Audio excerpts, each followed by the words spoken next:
What's up, guys? This is Power of the Dollar, and as always, I thank you so much for tuning into my channel. The fact that you would take some valuable time out of your day to click on one of my videos, it means so much to me. Every time I see a like, comment, or subscription, it gives me that motivation to continue delivering the best content I can create for you guys. And as always, none of this is financial advice. These are just ideas. And this idea is going to be, once again in this series, the FIRE series, right? This idea of FIRE has taken fire, pun intended, across the internet. That's the power of the internet, where average people, broke people can read into these things, learn from it, and become wealthy and financially free and independent, regardless of where they started, all right? And what does FIRE stand for? It's F-I-R-E, being financially independent and retiring early. We don't want to work a 9 to 5 till we're 70. We don't want to work 50, 60, 70 hours a week forever, right? But you're going to have to make some changes in your life to achieve this FIRE, okay? And yes, this particular video is mostly for young people in their late teens who are in college, just graduating college, right? People in their 20s. But that doesn't mean that there's not a lot of good stuff in this, a lot of good ideas to get you thinking. There's a lot of good compounding interest stuff down here as well. So if you're not in your 20s, hang tight. At the end of this video, I implore you to send this to someone who's in this dilemma of thinking, should I live at home or should I get my own place? If they want to be financially independent and retire early, this video is going to show you why living at home is so advantageous to having long-term wealth. In the top right-hand corner, there's the word stigma. There's a big stigma amongst young people for living at home. Now, the idea is, and the stigma comes from, if you're living at home, you must be broke. You can't afford your own place, which means you're a loser. So anyone who's living at home feels self-conscious about that. But the people who think that about you, what do they matter? Your college buddies, they moved into the city, they got their own place, and they're making fun of you for living at home. Who cares about them? By the time you hit 30, you're probably not going to be talking to them or caring about them, or they're not going to be caring about you. But you're going to have different goals in life, starting a family, caring for elderly family members, right? And you're going to need money to do those things. You're going to need to be financially independent to do those things. You're going to have all your money right to retire early, so you don't have to slave away at a 9 to 5 job till you're 70 years old. So without further ado, let's jump into it. The cost of living at home and the cost of paying rent. Who cares about the stigma of living at home? We're going to go over 3 scenarios. Number 1, you're 23 years old, right? And that's when you graduate college, between 23 and 30, you have your own apartment. And I just used $2,000 a month for just an easy number to use. That includes rent and utilities. So between 23 and 30 years old, that's 7 years at $2,000 a month rent.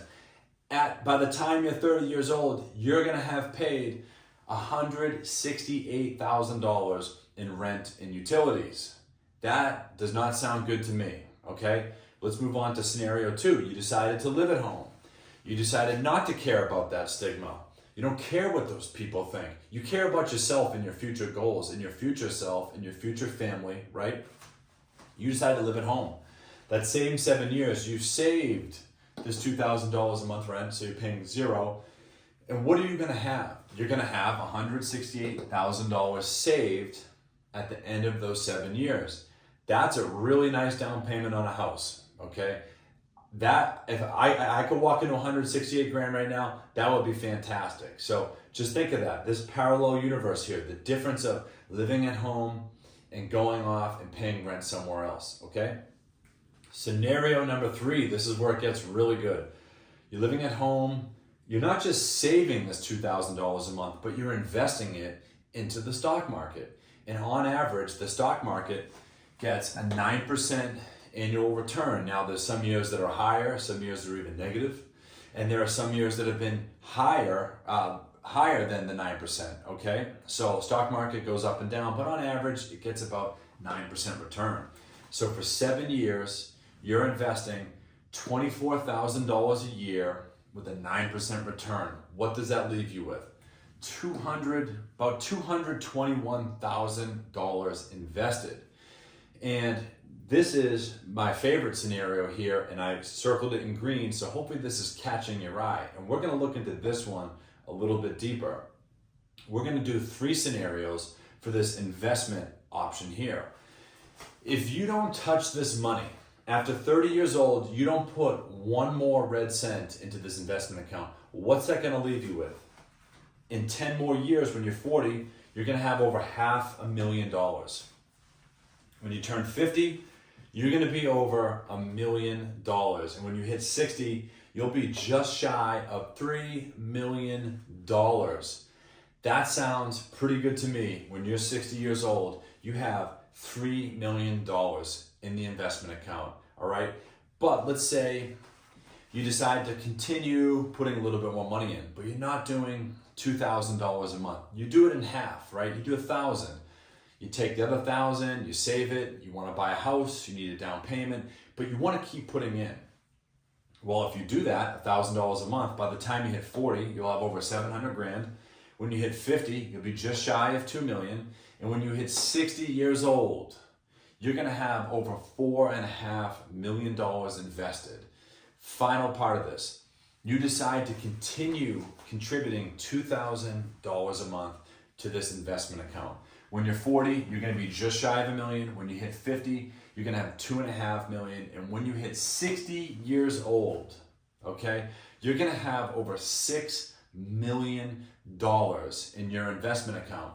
And none of this, absolutely none of this, includes what you could collect for Social Security, home equity, your 401k. This is just investing you've done on your own, just buying into ETFs, Vanguard, all these other ones, right?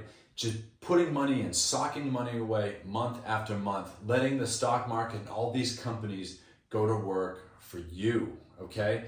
And Warren Buffett has a famous quote. You can see here, this takes time. And that's why when I said this video is for younger people, it takes time. The younger you start, say 23, and then after almost 4 decades, you hit 60, it takes time for that money to grow. And Warren Buffett's, one of his many famous quotes is, the stock market is a device for transferring money from the impatient to the patient.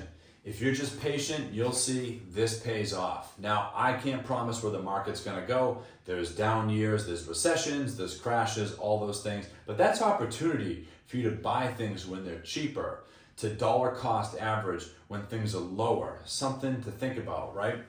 But let's just backtrack this here. This is gonna be the last part of this. When you're 23 and you graduate college, you might be thinking, well, I can't just start tossing money away. I got student loans. I have 50 grand in student loans. Okay, live at home, tackle that debt.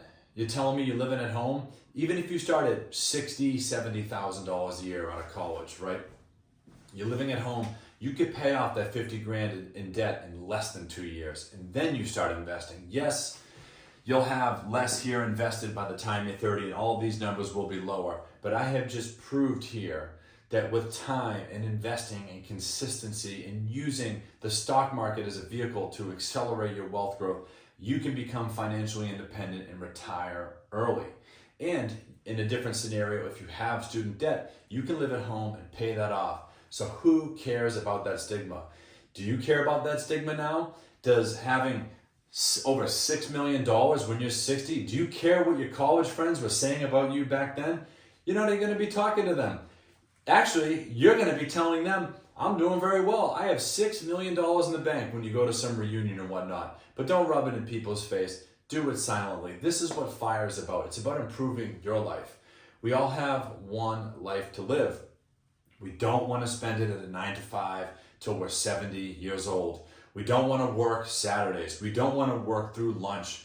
We're going to have to do things for a period of time to take all our money and invest it properly so we can achieve financial independence and retire early.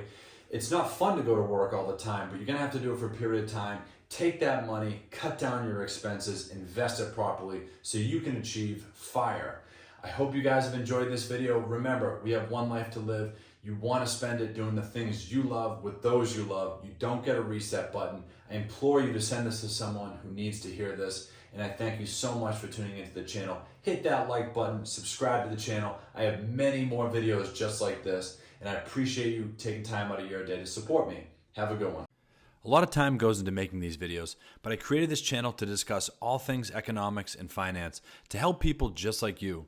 So if you found this video helpful, please give it a like and subscribe to the channel for all my upcoming videos just like this.